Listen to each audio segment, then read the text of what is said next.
Hello, friends. I know I am late for last week, but I am here with the raffle of the book of the week for October 26th to October 30th. So we are going to go ahead and spin. I have friends who may be joining the classroom. At Walton. So if you do get picked and you still get brought into the classroom, I will just give your book to your teacher, and then you can go ahead and read your book a little bit earlier. So I hope everybody has a great one, and good luck to all friends.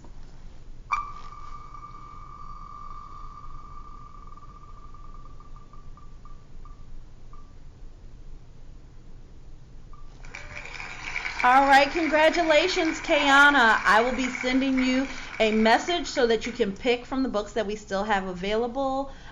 This month we will be doing the new Diary of a Wimpy Kid book. It is, I can't remember the name of it. I will make sure I go back and check for y'all. But the book that came out on October 22nd, that will be our new books of the month. So I'm wishing everybody luck.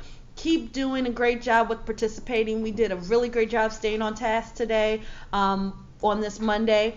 You have tomorrow off, and I hope that you enjoy it. I hope that you check in for the soil project, the edible soil project. I think you'll like it, but I'll leave more information on that later. I hope you have a great day. Talk to you soon.